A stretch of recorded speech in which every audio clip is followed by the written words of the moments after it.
Oke, yuk kita bedah bareng-bareng. Jadi Indonesia ini punya rencana super ambisius buat merombak total sekolah kejuruan atau yang kita kenal sebagai SMK. Tujuannya apa sih? Ya jelas, buat nyiapin tenaga kerja yang bener-bener siap tempur di ekonomi yang lagi ngebut banget pertumbuhannya.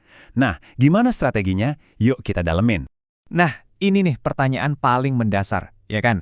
Gak cuma di Indonesia, tapi di banyak negara lain juga. Apa sekolah-sekolah kita udah ngajarin skill yang pas buat kerjaan yang beneran ada di lapangan? Soalnya, jujur aja, sering banget ada gap yang gede banget antara yang dipelajarin di bangku sekolah sama yang dibutuhin industri. 1380.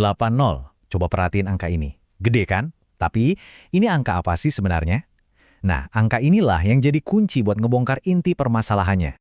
Ternyata 1.380 itu jumlah SMK jurusan Teknologi Informasi alias TIK di seluruh Pulau Sumatera. Nah, anehnya di mana? Ekonomi di Sumatera itu kan didominasi sama industri berat dan pertanian, kelapa sawit, karat, perkapalan, dan sebagainya. Jadi, kebayangkan ada ribuan sekolah nyetak lulusan TIK, padahal yang paling dibutuhin di sana itu ahli sawit atau teknisi perkapalan. Nah, ini dia yang namanya skills mismatch atau kesenjangan keterampilan yang parah banget. Oke, biar kita paham kenapa masalah ini bisa muncul, kita perlu sedikit flashback nih. Kita harus lihat gimana sih sebenarnya sistem sekolah kejuruan di Indonesia ini terbentuk dari awal. Karena ternyata akarnya itu udah dalam banget.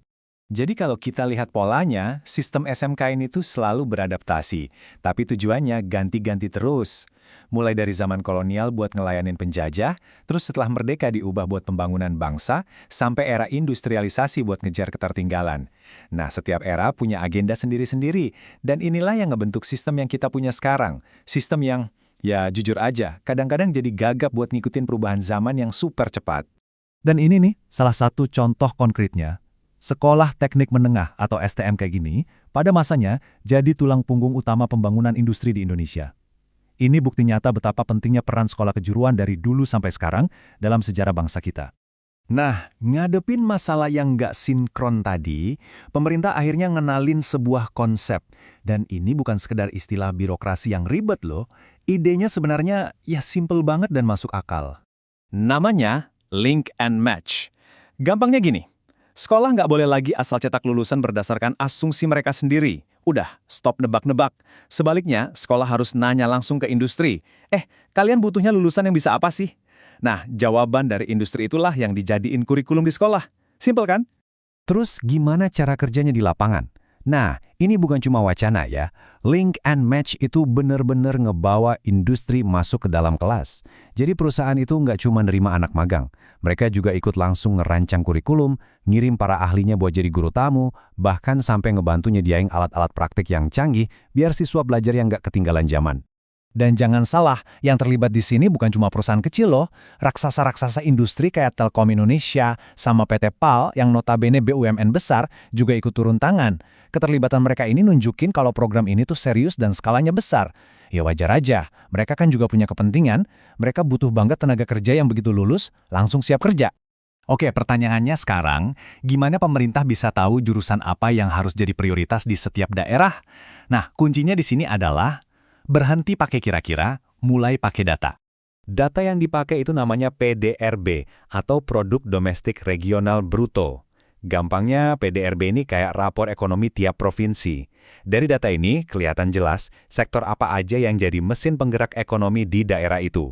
Jadi, nggak ada lagi ceritanya satu kebijakan buat semua daerah dari Sabang sampai Merauke, semuanya disesuaikan. Biar lebih gampang, kita ambil contoh Sulawesi Selatan. Kalau kita lihat data PDRB-nya, langsung kelihatan 3 sektor yang paling dominan di sana. Pertanian, kehutanan, dan perikanan, terus ada pertambangan, dan terakhir industri pengolahan. Jelas banget kan petanya? Nah, dari data tadi, logikanya jadi lurus banget kan? Kalau ekonomi di Sosol itu digerakin sama pertanian dan tambang, ya sudah, SMK-SMK di Sama harusnya fokus ke jurusan-jurusan itu. Misalnya agribisnis, teknik pertambangan, atau perikanan. Bukan malah maksa buka jurusan TIK yang peminat industrinya mungkin nggak sebanyak itu di sana. Oke, sekarang kita coba lihat gambaran besarnya.